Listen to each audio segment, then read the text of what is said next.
All right, here we are. Here we go. Saoirse Morrigan, right here with me on the Perinatal podcast. I am elated. And I am so excited to be here too. Yes. Very, very exciting to have you on. I've been wanting to have you on because I just love an excuse to hang out with you anyway. But I was like, let's talk about this. I haven't talked about anything like this specifically, and kind of the escapism and the creative process. And I'm excited about the idea of talking about how you have a full other job and credentials and career, but then now we're here. Like, I'm so excited for the idea of I'm literally, I just gave myself chills talking. I knew what we were talking about today. Oh my gosh, where do we even start? I guess if you could introduce yourself to the listeners a little bit, and we'll go from there. Okay, I'm Saoirse Morrigan. I am an aspiring author of romantasy fiction. I have 3 kids, aged 3, 8, and 11. I am also in real life. I am a dentist. I'm a member of the Royal College of Surgeons in London. So I have this whole STEM scientific part of me. I have my personal life part of me, and then I have this creative lion that just wanted to get out after 21 years of laying dormant, and it's kind of exploded and turned into this whole thing. Yes. And I love the creative lion lying dormant. Gosh, you're such an author. I love it. Oh, that's so great. But it's so an interesting thing too of the science piece, the hard skills, the things this is how I make money. This is the thing this is billable this way, And then to be able to move into something where you are expressing yourself and using your creativity in a different way in your mind. And again, the fantasy of it all. I'm so excited to get into the entire genre, because I imagine there are some people out there who just don't really know much about it at all. I would agree. I think romantasy in itself is sort of like a combination of romance and fantasy.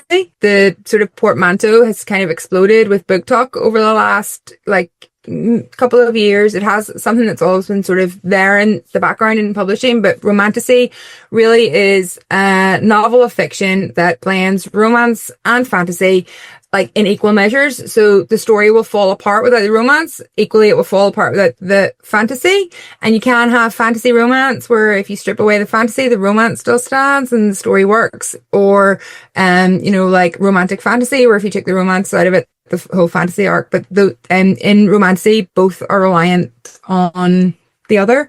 And it's just complete escapism. And it's also a really good way to channel a lot of things from the real world and rage and anger into ways that you can pick up a sword. You know what I mean? So yes, well, I think there is something really lovely about the idea of that when we're feeling frustrated or exasperated with or stuck in life. Yeah. To be able to look. There's an episode of a TV show I watched once where a character did Dungeons and Dragons for. Have you ever seen The Big Bang Theory? Yes. Okay, so when the blonde, the tiny one, Bernadette is pregnant and she can't go and do everything, and then Sheldon does a thing and she pretends she's sitting in a hot tub and she pretends she's eating sushi and she pretends she's drinking the mead on the excursion, and obviously she's not actually doing any of that, but obviously it's also a TV show. But just the idea of getting to live in that escapism place or to feel less stuck is such a beautiful place, and I don't think enough people participate in that. I think so. Well, there's a reading crisis. I think for a start, I don't know, just it's one of the very few things that completely silences everything else for me. So when I am writing, that's it. Everything is just gone, worry, anxiety, stress. I just can't think about anything except building this world and building the emotionality and the relationships between these characters. And I'm only the only thing that I'm really sorry about is that I stopped writing for 21 years and then started again. And it was this dam just where have you been all my adult life? Yes. And my husband didn't so my husband knew, when you have those conversations, if you weren't a dentist, what would you be? Or what's your dream job? Sure. And my dream job is I don't have to work, obviously.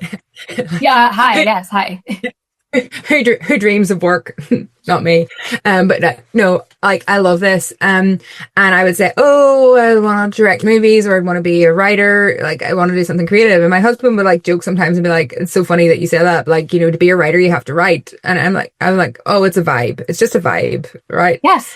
Because when I was 18, I had to get a real job. So I like went to get a real job, and that was it. Like, so I just didn't do it. And then after I'd had baby number 3, I like randomly entered this like Twitter pitch competition to like tweet an idea for a book. Like, Yes. it sounds like where you're like in the middle of a night feed and you're like, like You have so feeling many like, people who are like night feeds. Yes, go ahead, continue. yeah. Yes. Yeah.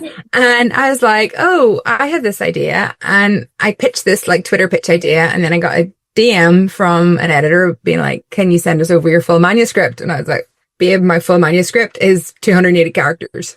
Yeah, like boom. That was the full manuscript. That tweet. That was it. And then I was like, right, okay. And like for a couple of weeks, like that was quite flattering and that was quite nice. And like I laughed and joked about it. And then, but I just couldn't get this idea then out of my head. Yeah. And I said to my husband, I think I'm going to start writing again. And he was like, well, to be a writer, you need to write. And I was like, okay, but I'm going to do this properly because I want to write a book and I want to be a published author. I don't want to just like dream journal, or that's probably the scientist, the pragmatic part of me, that if I'm doing something, it has to have like a sense of like actual purpose or result at the end. So, and it also gave me, rather than just writing, it gave me like, hyper focused deep dives to go into on like craft and industry and like learning everything that I could. So yeah, I just, that one tweet was just, it just like started everything. And that was 3 years ago, and it's been a crazy 3 years. I mean, that's such a wild thing. It was like the match that lit the candle, and then it just continues to go of, I just, like you said, it was 280 characters of an idea. There was no backstory. There's no table of contents. There's no fleshing out of characters. It was just an idea. And then all of a sudden there's actual interest. And then you're like, well, if they're like, yes.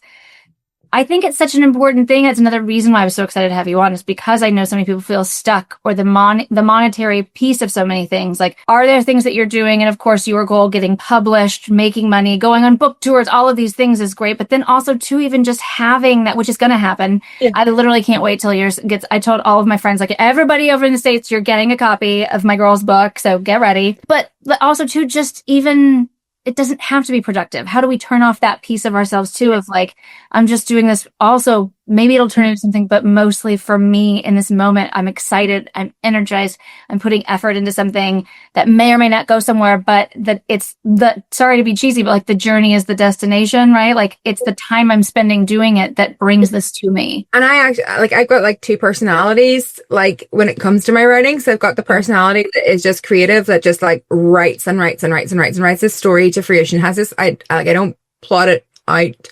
Don't tell my agent, but yeah, so I don't plot it out, and I just like write the story.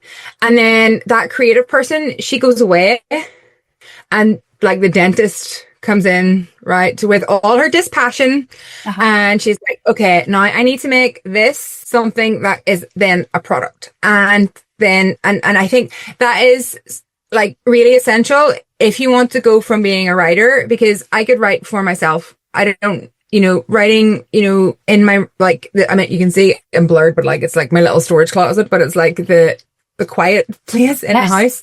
But I could write for myself. I could write and go and like talk at like a local writing group and keep it in that level. But I do have this side of me that wants to, write books. I want, like, I like the marketing aspect of it, the social media aspect of it. I actually like editing. I like the idea of writing something and then breaking it apart to make something new. I'm working and collaborating with other people to like put this back together into something that other people might want to enjoy. So I like that idea of it as well, but you need to be dispassionate for that.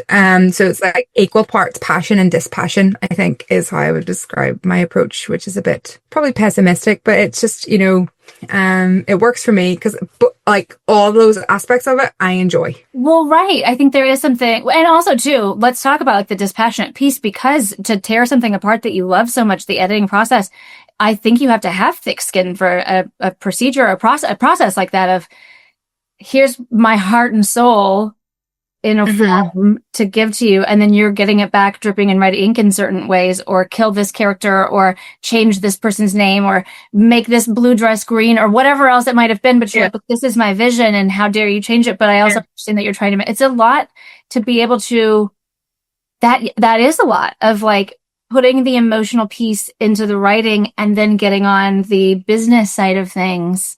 Yeah. And pulling back the emotion from that, that's an important piece, I bet. I think something that drives me is like, I want to be excellent. So I feel like I have so much to learn.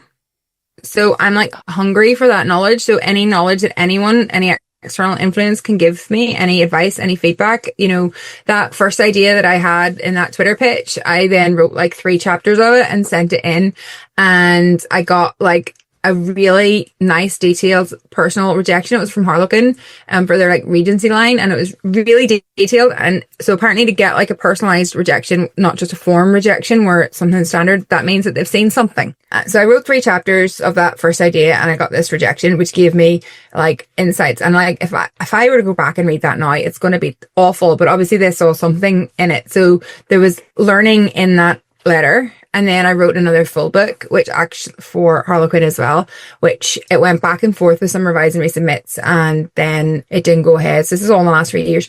But like, rejection is learning. That's the way like I look at it. Like, I'm learning that it's either not for the market, it's not for that person, or it's not good enough. Like, you know, but I can take that. I don't know. Maybe it's because as a dentist, you go to work every day and people are like, I hate you, or I'm afraid of you. So you're used to having this, you know, like emotional shield where you try not to take things personally. So maybe that's why. But I think to do this, if you want to do it in a commercial way, you have to be resilient, but you also have to be diligent. You have to use whatever you're getting back to learn. And it's like, after when I started this, actually, when I did that Twitter pitch, when I had that idea, when I started thinking, and like to take this even back to like your podcast in general, like that was the most like myself I'd felt in like years. I can't even pinpoint how. And I did that, and then I started listening to music that I listened to when I was like 16 again, and I was like, I am really lost in this job and like in parenting children, and I don't know who I am. Like, who am I? Yes. And teenage me was a writer. Like, I wrote poetry, I wrote short stories, I like wrote ideas for books. I always had a notebook in my hand. I read all the time. I kind of went back to who I was. And after baby number 3, I think that really helped, like the tether that my postnatal and maternal mental health was on. Like, that was like my like anchor to staying sane. Like this, right? I think, or like, I don't know, you know, so it gave me so many, and like viewing it like authorially rather than just creatively, you know, like, and not just sort of as a hobby going in like that. It gave me so many things to focus on that it like really helped my postnatal mental health. Like, I can't even begin to describe what an impact starting to write again had on my mental health. So like, and all those aspects of it contributed. Yes. I mean, it's such an interesting thing. And also too, we don't have to go too far into it, and it's to your discretion of how much you want to share the other, you know, the dental side, but we met during quarantine, and I can't honestly think of, not to make anybody feel othered, and we're in a post-quarantine world now, to say, reflecting back, like, I really can't think of a more terrifying job during a global pandemic than being in someone's open mouth, and how that is. And so that piece of it as well, and then getting pregnant, and then just everyone in the world feeling so off kilter, and it's every piece of that it's like, how is that? And then to get back to, I think people think that it's silly, of like, oh, I was so dumb as a teenager, and it's like, yes, you're right, we were all dumb as teenagers. Prefrontal cortex was all together. Things that we look back now were not important. But does that mean that you can't like the music that you liked at 16? Or to read the genres that you liked at 16? Oh, Who are we trying to impress? Like what you like what you liked then. And look at you now feeling this like sense of completion and wholeness of like, oh, hey, nice to see you again. Yeah. I spent most of my 30s reading literary fiction, and like, amazing to anyone that loves literary fiction. But actually, I find so much joy in reading romance and genre fiction. Like, it's so much fun. Like, it's just somewhere you go, and it's like you're taken on a roller coaster, but at the end of the book, it's all okay. And that's a nice place to be if you're trying to manage like anxiety or like worrying about everything that could possibly be going on in your personal life or in the broader context of the world. And I think that is a really nice place to be. So, and whenever I was a teenager, I was, you know, I was your like vampire girl. I was like, you know, I WB, is that what you call it? Like the network in the Yes. US, is that what you call it? Yeah. The WB. We Yeah. didn't even call it that here, but that's who made the shows. Yes. You know, like that was me. So like back to my roots. Yeah, that's the thing Like though, like it's such a sad space to look to reflect back on some of the things of like, when did we get so serious? And I know the answer. I was going to go, the next place I wanted to go, and it comes in with this, is like that impulse to monetize everything. Like I'm in this new Mahjong group with my neighborhood, and I talked to my girlfriend that I talk to all the time. Hi, Ariane. And I sent her something about it, and she was like, oh my gosh, great. How can you monetize that? And I'm like, oh my gosh, poor, sweet, beautiful Ariane has to listen to me talk all the time about how can I make money doing that? How can I make money doing that? How can I make money, money, money, money? And I'm like, and finally one time I actually just wanted to just do something and not, and her, bless her, she was like, great. So what's the pitch? What are you going to do with it? And I was just like, and of course we talked about it since, and she was like, oh, I totally understand. But again, there is this need because we're also operating in some scarcity piece of, you know, financials, and we want to set our kids up for all the success and so on and so forth. And it would be nice, like you said, the dream. What is my dream job? Not having a job, having enough money, right? So, or being able to write and have that sustainably fulfill my monetary needs.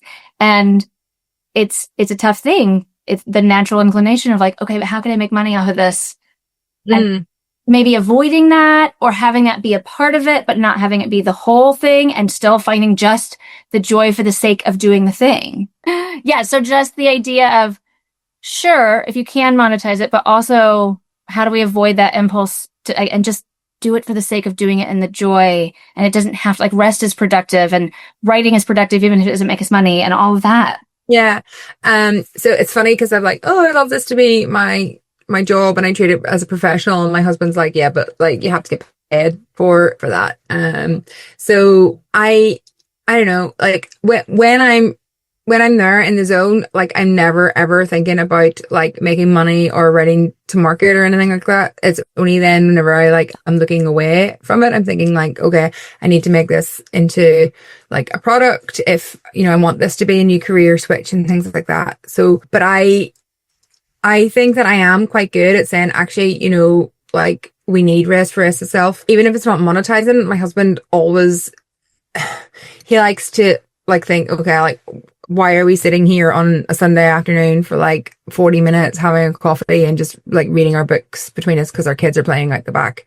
And I'm like, well, there's joy in that. That is joyful. And he's like, but we should be doing, you know, like, I don't know, getting this stuff ready for tomorrow or doing this or doing that, or the house is a mess. And I'm like, yeah, it is, but like, let's just breathe. So I think I am quite good at that, but it's taken a lot of work to get there. Yes, it is. It's such an intentional thing of like letting some of that go and changing that thought process, retraining those neural pathways of just something for the sake of something and enjoying it.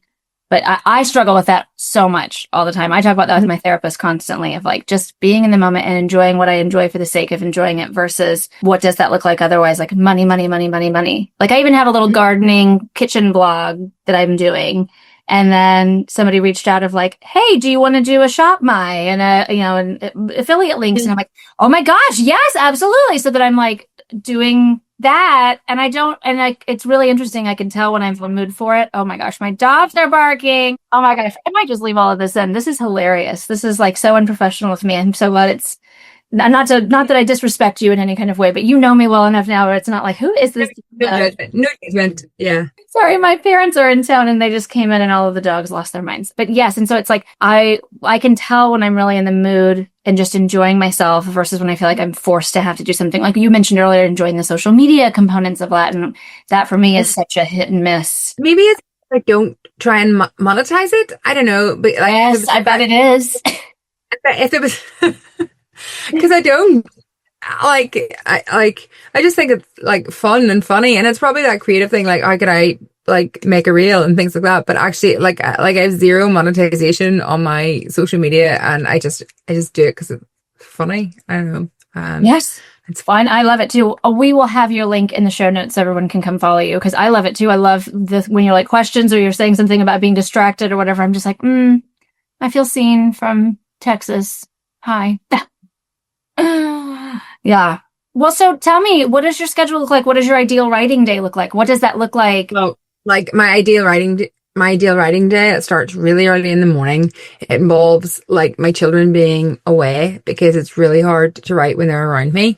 It involves three drinks, like as in something with flavor, something that's a hot drink and water. Mhm. And even like now I have to have. Yes. And I just write like that, like literally, like I just write without interruption. And the less distraction I have going on around me, the like insanely more productive. So is that if I was interrupted three times in like an hour by a phone call or, like, wipe my bum or I'm thirsty or like whatever other delights, like once I'm out of the place, then I have to get back into it again. But once I like get into that zone, like the words just come. So that's my ideal. There'd always be a candle because like a candle elevates everything. Yeah. Yeah. I love that. That's such an interesting thing. Like, what is the thing that elevate a candle? A candle.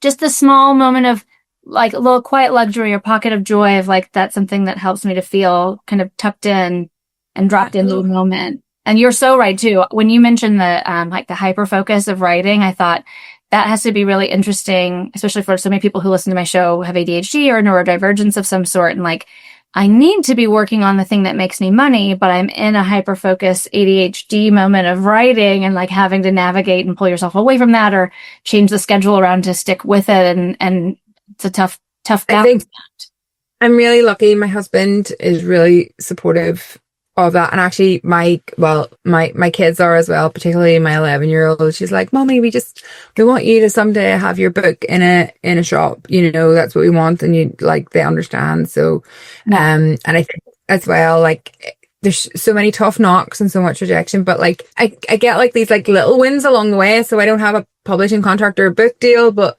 just before Christmas I signed with my amazing agent Liza de Block, and like that was fun, sending out my manuscript to agents. And I know a lot of people, and this is going to sound like such a humble brag, but I hate bring it on I want to hear it. Like getting an agent can be really, really difficult, but it only like I was signed within 2 weeks and I had like more than one offer, and it sent me like into this complete tailspin because I was expecting, okay, I'm sending these off and I'll hear something in the next couple of months and things like that. And the next thing, like 4 hours later, I got an email. I was like, can you send me the full manuscript? I was like, what? And then like again, and within 48 hours, I had like five agencies had full manuscripts. And then after the weekend, I got my first meeting arranged and other meetings. And then, so I know that is not normal, and I don't mean that to sound like, like it's hard. So I think, like I'm fortunate. I hate saying like I was really lucky that happened, because I believe that like, obviously like it wasn't just luck, because I think as women quite often we devalue our achievements by saying that we're lucky. But I worked really, really hard on a manuscript. I worked really, really hard on my query package, on my letter. I worked really hard on ensuring that I had something that maybe, met market needs and things like that. So, luck, what is that called for? I can't remember his name. My daddy would tell me, who said, it's funnier, the more I practice, the luckier I get. Yes.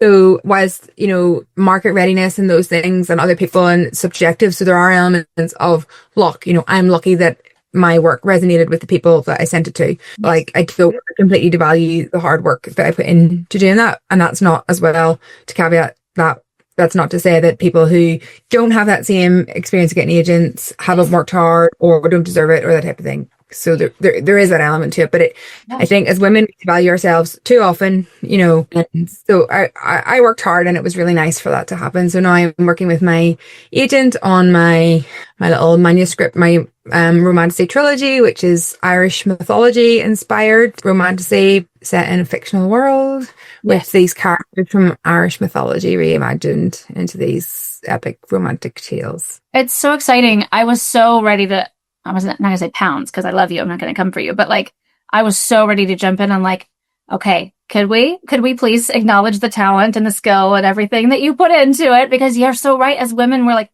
oh, it wasn't me. It was somebody else. Oh, I got lucky. No, I'm not that talented. Da, da, da. And we're so quick to do that. And you are absolutely right. There's always some sort of luck in the subjective, in the arts, right? Like, look at how many people aren't on Broadway and can sing their tails off and are amazing actors, but they're just not right for that one part and that next part. And they go on auditions and whatever, but they're still, I would say, what do I know, but like really, really talented. And so there is a piece of luck, or there is a piece of what you said, meta market need. Like if you're auditioning for a role in one thing and you don't fit that quality, then that's not going to be the thing. And luckily you were able to find that thing that did fit. But also being able to say, like, I worked really hard and I have a skill and I have an eye for this, and allowing that to shine. But it's a hard thing to be like, yes, I'm really good at what I do.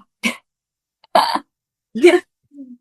Because I'm not, like, you know what I mean? Like, you know, like I still know that I have a lot to learn. I know that there's places to go, but like these smaller, well, like in any agency, like I would say it's a big win, but like these wins along the way in something that they face so much rejection in, and like so many no's, so many doors slammed in your face.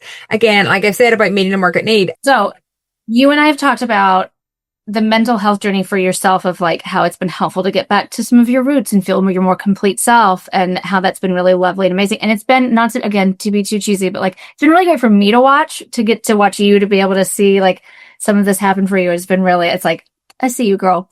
But I was wondering, in addition to that, like, do you ever have any kind of mental health themes that you weave in intentionally or maybe unintentionally into your stories, like that the characters are exploring, or is it kind of... There's a lot of female rage. Yes. A lot of female rage. Yeah, Yes. a lot of female rage. Right. So I feel like that, like building up and exploding element of it comes into a lot, because that's kind of how I am. I like explode and then I fight again. So a lot of female rage comes into it. There are elements of mental health. I try to take, because even though it is escapism, you do want it to have, like, for characters to be fleshed out, they have to be flawed, you know, don't they? They have to be flawed. They have to go on journeys, otherwise everything becomes very two-dimensional, you know, if everyone's perfect. So yes, mental health themes like do run through my books, but I wouldn't say they lean super heavily into it, because again, you do want that element of escapism. But the characters that I create are very real, with like real life flaws and issues, because that sort of humanity, that human element and emotionality is universal, even if it's set in a fictional land. That's a real fine line to walk, of like, well, I want to talk about escapism, so I don't want to read a book where a woman experiences female rage and then goes and sits and talks to her therapist. I want to read a book where a woman talks about her female rage and then she goes and cuts someone's head off about it. Like, right? Yeah. And so there is that of like acknowledging that piece, and like you said, making them really three-dimensional characters that is based in reality enough, of like, we all have our flaws and everything, but then also, you know, getting to have a, you know, slay. Yeah. Right. Yeah. That's so exciting. Because again, it's just nice sometimes to think about. Like, I was actually curious for you, of like, do you have any ideas for yourself of like, when you're not writing, how you reset or recharge your creative brain, or like maybe even some tips that you might have for somebody else who's thinking about getting into writing but kind of feels overwhelmed by like mental clutter or the doubt? Like, what does that reset look for you? So reading like another fictional world, other fictional people's dramas, Real Housewives, you know. Like, Salt Lake, baby. A candle. So like for me, particularly if you've got a young family, like my life is going to be chaos for the next like 20 years. If you want to start writing, you have to embrace the fact that you're going to be writing in chaos, because that perfect day that I talked about, of like no kids around and 3 drinks and a candle to elevate everything and like completely uninterrupted like that, like when's that ever going to, like that's never going to happen, like never going to happen on theyear.com, you know. So you have to just sort of like say, okay, it's going to be messy, and I'm just going to get my phone and I'm going to record a voice note, and that is going to be it. You know, I'm waiting for my kids at the, like, I don't know, hurling practice. Hurling. Yeah, I was going to say hurling, and I was like, does that translate? Hurling practice. I don't know, Google hurling. You know what it is.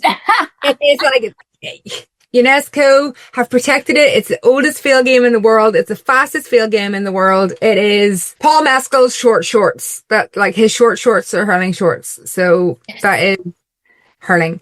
So it's the kids are at practice, or like maybe sometimes they're just Disney Plus is your co-parent for an hour and a half, and oh man, yes, you sit on the couch with them and you flip open your laptop or your phone or a notebook and you just start writing and you let yourself go there. And the hard thing for me is like interruption, frustration and irritation and annoyance when I'm in the zone and I'm interrupted. And to me, like that is something that's very difficult to cope with. I have to like be like, okay. Yes. And I think a lot of people can relate to that. I am your caregiver. You're my priority. Yes, I know that my story is this really crucial pinch point and I was just in the zone, but you need to go to the toilet and I have to give you that care because I love you. Because we need bottoms. But so I think you have to just accept that it isn't going to be perfect.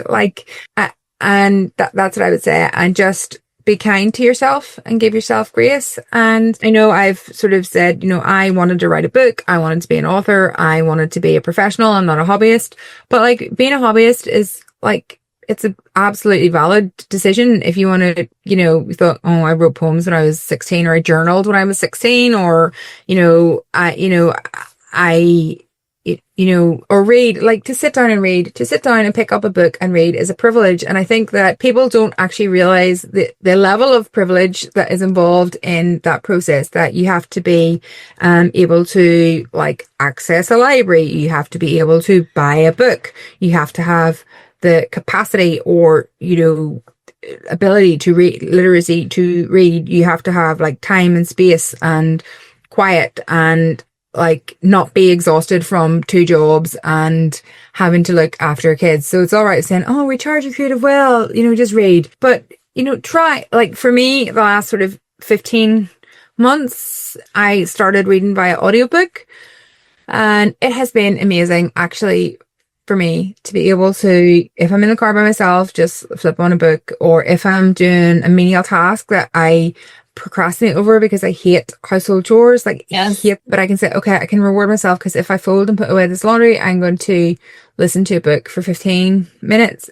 It's hard when you have got really little kids because, my 3-year-old, like you can't be not able to hear what's going on. So if she's about, it's difficult. But if my husband's here or, it does allow me to access books in a way, I think that, I couldn't before, and it's really helped, and I'm actually really glad as well. My son has really severe dyslexia, and now really the only way he can access stories is via audiobook, and like it's great that had been normalized already because I had started. So I think if you think, oh, I used to read but now I don't have time to read since I've had the kids, maybe consider an audiobook. And it's me. It's a tricky thing to start doing. I have like, I was worried about like distractibility and concentration, but actually because the way my neurodivergent brain works, I can do several things at the one time. So if I'm doing things that I don't have to like concentrate on, like folding laundry, actually it helps me focus on the audiobook because yes. And also then I can up the speed. So I can listen to it at 3 times speed and people are like, oh my goodness, that just sounds like a screech. And I'm like, but actually my brain, if I listen to it on 1 speed, like I've lost interest. I can't process it.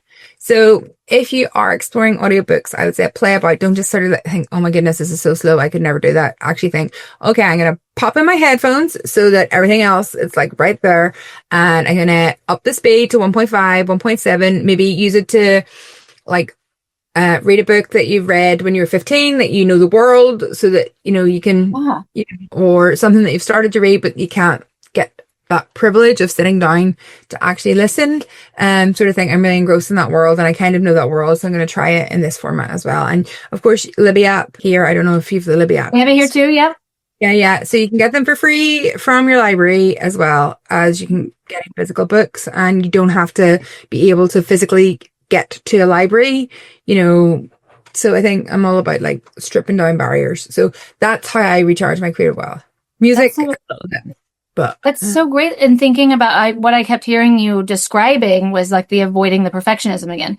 If I'm going to read a book, I need to sit down and be able to read 5 chapters of it, sitting down, no interruptions, 3 drinks, candle, whatever, all of that. And it's like, yes, that is the ideal and that is lovely. And we do deserve, even though I know sometimes we struggle to believe this for ourselves, we deserve to schedule spaces of time like that for ourselves after the kids are gone, or if we have the privilege of loved one watching the kids or a babysitter or whatever that might look like, whatever. Yes, we deserve that too. And pockets of time. I literally have it as one of my couple of weeks things to do is to read for 5 minutes because I just know I'm exhausted, I'm scattered, whatever it might be, but for 5 minutes. And even if it's just my Architectural Digest magazine, it's not even necessarily, you know, Tolstoy. It's just something that I'm exploring a different world that's not my own. I'm looking into something else, and it's 5 minutes, and it is helping me to work on my focus or being able to listen to something. And I love this, like, y'all, if you're like, oh, I can't listen to podcasts or books on books on tape. What year is it? Fast forward it, put it on the speed,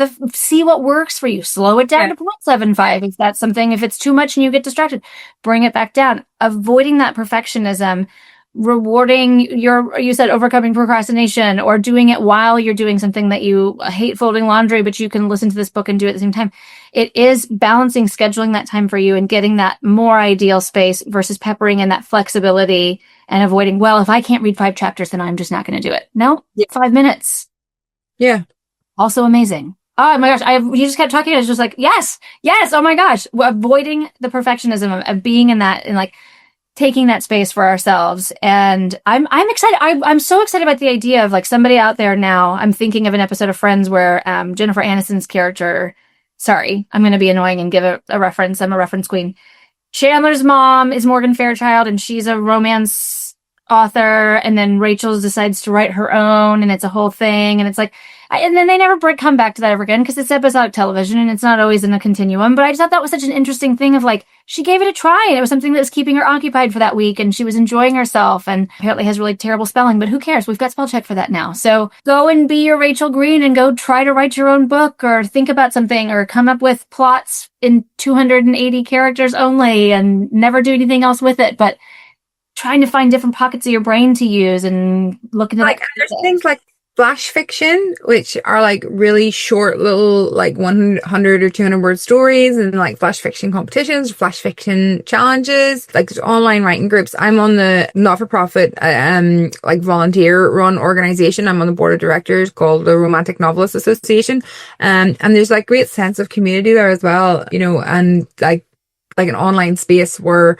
all of these women who, well, and men, like all of these people, you can edit that, can't you? Yes. Just all these people who love like romance, romantic fiction, and we've got like, you know, Sunday Times, New York Times bestseller authors who are members, and like people who have like when I joined who have just started on their writing journey, and it's this amazing shared space, you know, shared knowledge and shared encouragement and shared experiences and shared disappointments. And if anyone does want to, you know, write and sort of think, okay, I would like to write a book, whether that's through the like indie pathway or through the traditional pathway, I think it's just not being afraid to put the work out there, regardless of how it's going to be perceived.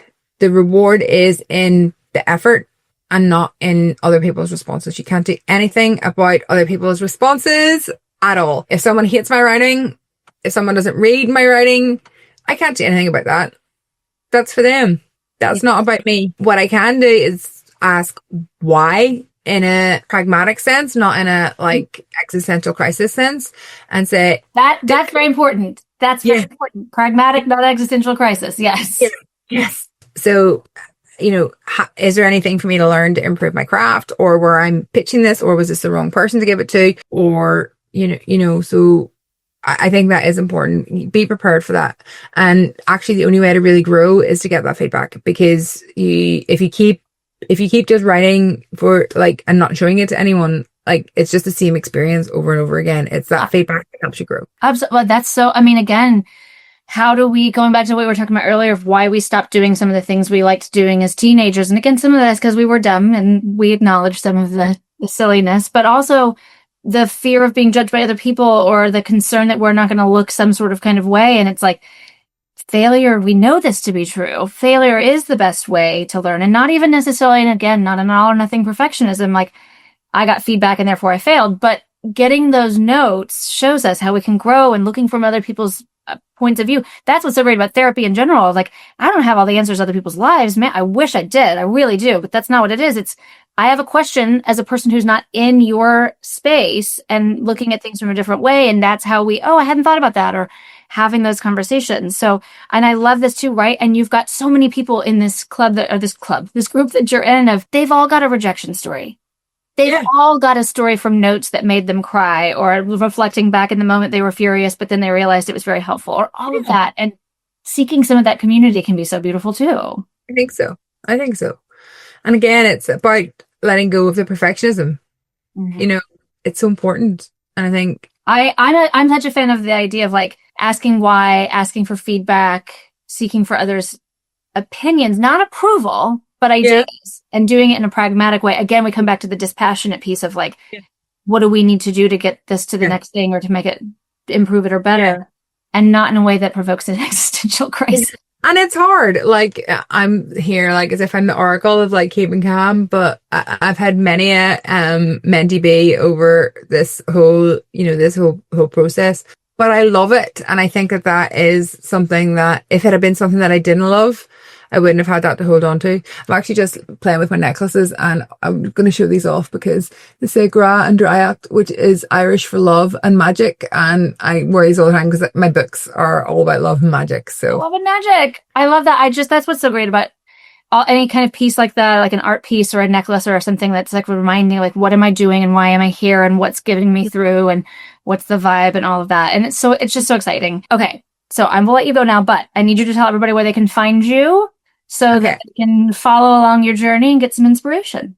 So I'm in the midst of designing my website, but it is not live yet. So I hang out on Instagram mostly at Saoirse_Morrigan, which I'm sure you'll put it'll be in the show notes. I'm sure most of the people from all over the country or all over the world, but I don't think most of us know how to spell that.